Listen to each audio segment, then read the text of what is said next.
जय माता दी। दोस्तों कैसे हैं आप सब। दोस्तों बात कर रहे हैं 22 और 23 अक्टूबर की कि ये 2 दिन मकर राशि वालों के लिए कैसे रहेंगे।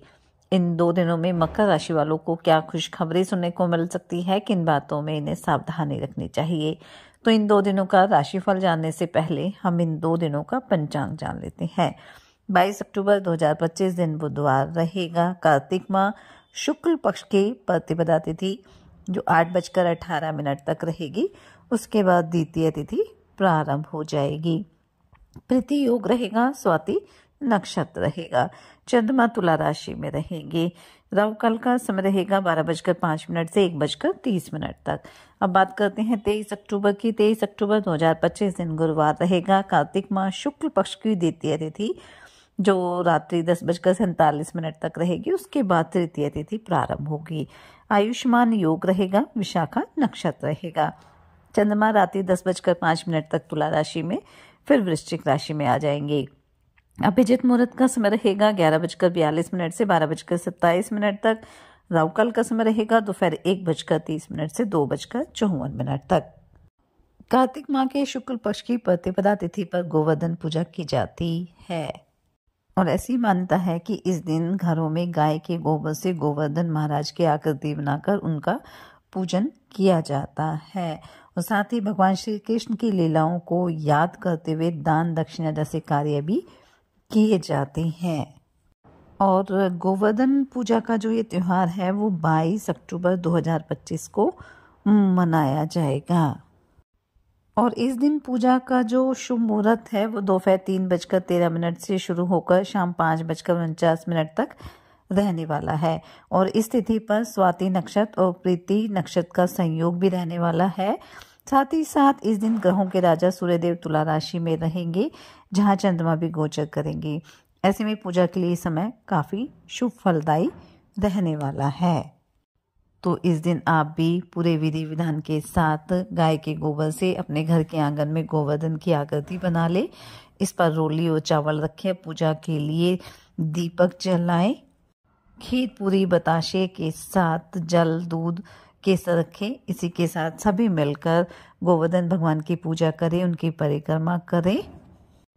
भगवान श्री कृष्ण का ध्यान करते हुए ओम नमो भगवते वासुदेवाय नमः मंत्र का जाप भी आप अवश्य करें। गोवर्धन पूजा के दिन गोवर्धन जी की जो परिक्रमा है वो 7 या 11 बार करनी चाहिए और ये परिक्रमा परिवार के साथ मिलकर करें। इसे बेहद शुभ माना जाता है और इससे घर में सुख समृद्धि का आगमन होता है। साथ ही 23 अक्टूबर को भाई दूज का त्योहार भी रहने वाला है क्योंकि कार्तिक मास के शुक्ल पक्ष की द्वितीय तिथि के दिन भाई दूज का त्योहार मनाया जाता है। भाई दूज को यम द्वितीया के नाम से भी जाना जाता है और इस बार तो भाई दूज पर ग्रहों और नक्षत्रों का उत्तम योग बन रहा है क्योंकि भाई दूज के दिन रवि योग सर्वार्थ सिद्धि योग रहेगा और इन शुभ योग में बहनें अपने भाई की लंबी उम्र की कामना करेगी क्योंकि ऐसा कहा जाता है कि इस दिन भाई अपनी बहन के घर भोजन करने जाते हैं तो इससे उसकी उम्र बढ़ती है। और इस दिन भाई दूज पर जो शुभ मुहूर्त है वो 1:13 से 3:28 तक रहने वाला है जिसकी अवधि 2 घंटे 15 मिनट की रहेगी। और इस शुभ मुहूर्त में बहनें अपने भाई को टीका कर सकती है। तो आप भी पूरे विधि विधान के साथ आप अपने भाई को टीका करें, उसे भोजन कराए, उसके हाथ पर कलावा बांधे।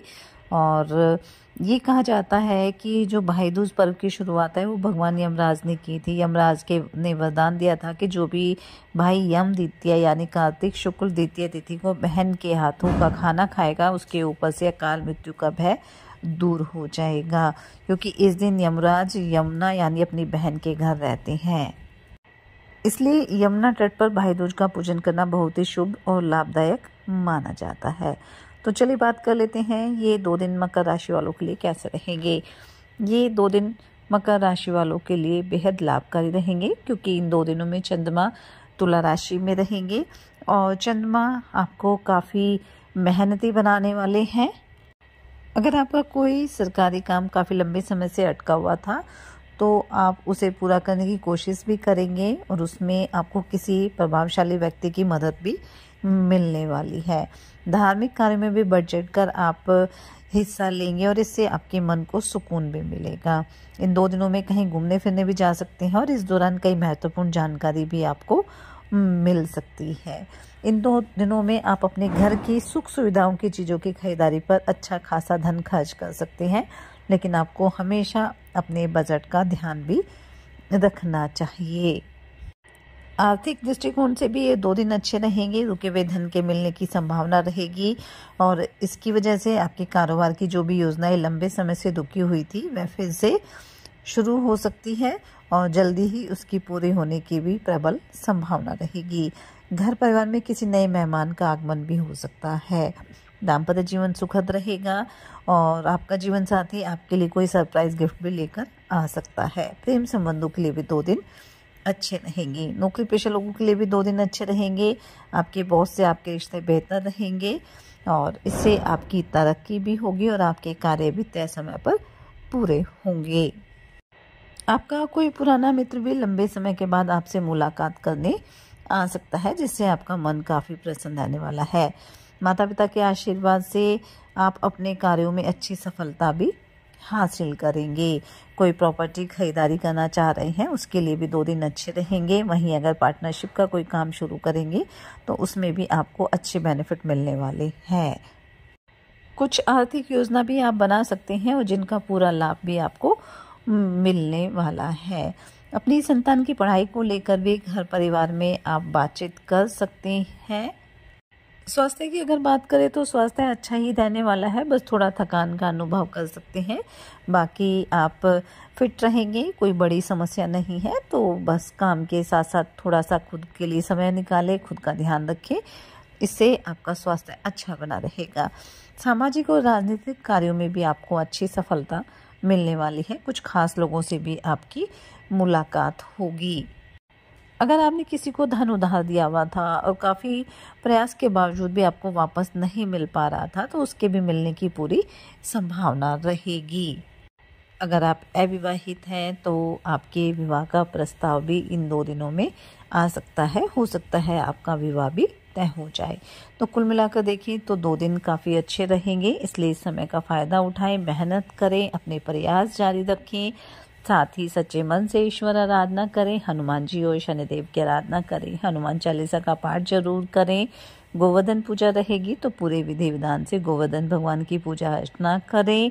भाई दूज का त्यौहार रहेगा तो अपने भाई को लंबी उम्र की कामना के लिए आप प्रार्थना करें और उसको रोली का तिलक लगाएं और उसके हाथ में कलावा भी बांधें।